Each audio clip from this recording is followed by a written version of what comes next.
Welcome to Miyajima Island, where history meets nature in the most beautiful way. Today we'll be exploring famous shrines, indulging in amazing food, and who knows, we might even find a deer on the beach, trying to perfect its sand, or maybe trying to steal someone's beach towel. Let's dive right in.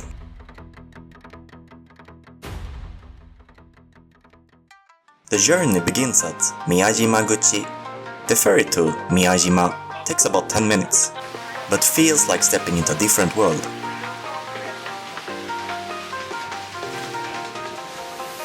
If you take a seat on the right side of the boat, you can see the famous red torii gate.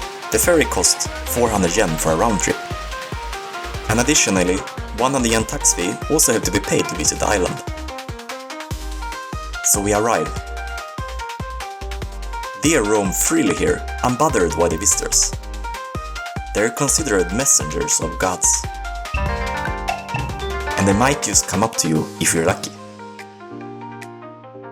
Miyajima Island itself has of today 2,000 residents, and apart from the temples, it's famous for its oysters and anago. And anago is a type of seawater eel. We'll eat anago later in this video, so be sure to stick around. This is the red gates of Itsukushima Jinja. And if you ever seen a postcard of Japan, there's a good chance that this iconic red gate was featured on it. We're about to enter the UNESCO-listed Itsukushima Jinja. Built on stilts, the temple typically appears to float on high tide. Today, however, it's low tide, so we can only see the surrounding sand.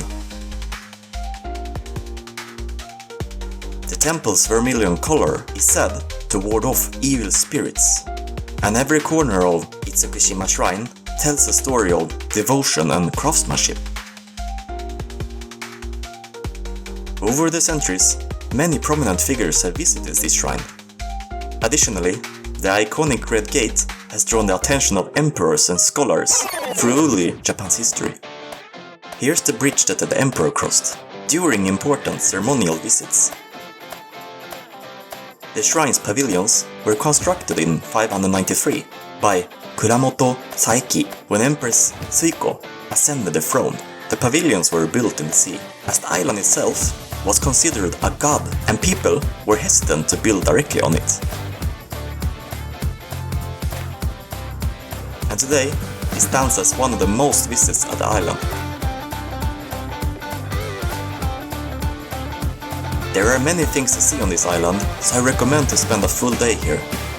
From the iconic red torii gate to the lush forest and temples, there is something for everyone to enjoy. We got hungry, so for lunch we went to a cozy restaurant called Kimitsu. The inside was warm and very cozy. Here we're diving into the two must-try dishes: Soba noodles with their earthy and refreshing taste, and anago, delicious saltwater eel that's perfect grilled to bring out its natural sweetness. We also got this soup, which was packed with umami. For dessert we had warabi mochi, which is a type of mochi with roasted soybean flour. And after eating, it's time to head to our next destination, Daishoin. While heading here, the deers once again made an appearance. This time, the deer allowed us to pet them.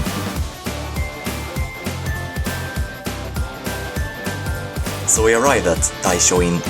Instead of heading straight up the stairs like most people do, turn left. As you walk, you might notice rows of small stone statues quietly watching over visitors. These are Jiso statues, beloved guardians in Japanese Buddhism. Jiso is a bodhisattva, a protector of travelers, children, and those in afterlife. Their red bibs and hats are offerings made by families, often in gratitude or prayer for protection. Each statue here at Daishoin has its own character. They seem almost alive, each telling a silent story for those who pause and look closely. And some of these statues are part of the temple's 500 rakan, representing the disciples of Buddha. After arriving at the top, you can ring a huge bell and make a prayer.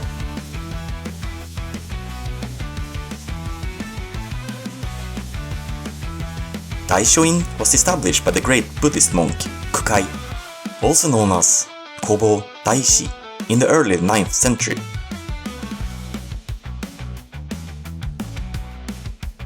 he meditated in the nearby Mount Misen, which remains a sacred site to this day. During the Heian period, Daishoin served as the head temple of Miyajima, overseeing Shinto Buddhist practices at the island.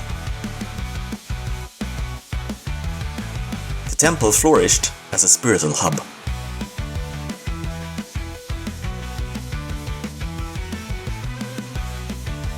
These Giza statues represent the Buddhist zodiac animals, each with its unique companion, a reminder of our bond with nature and time.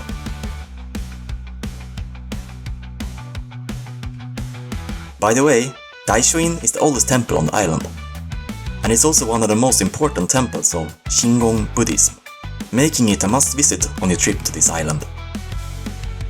Let's head to the deer spot, which almost no one else visits.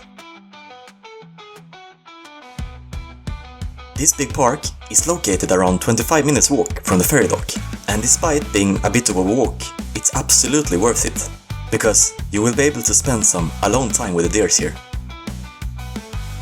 The park is home to Omoto Shrine, which is believed to have been founded in the 593 AD.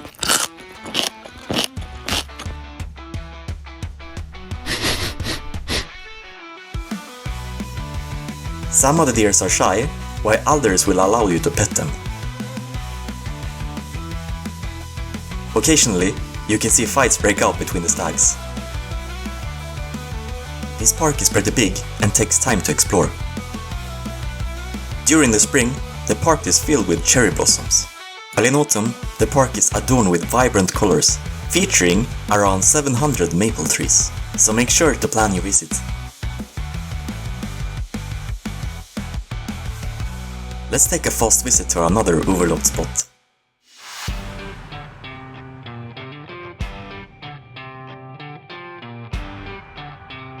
Built by Toyotomi Hideyoshi in the late 16th century as a place for Buddhist ceremonies. And this tower is the main actor.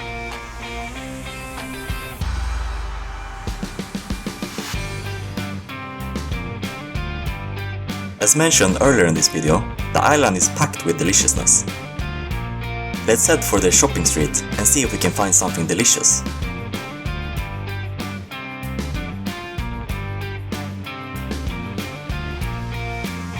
I think we found it.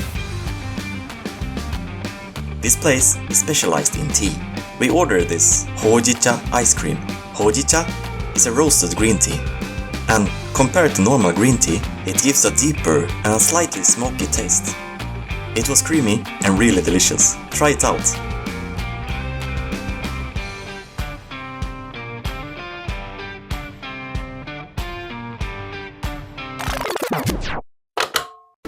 And that wraps up our trip to Miyajima Island.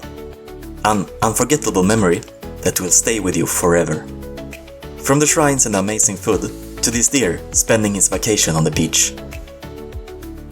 And if you ever wonder what deer tracks look in the sand, this is it. Thanks for watching, and see you in the next one.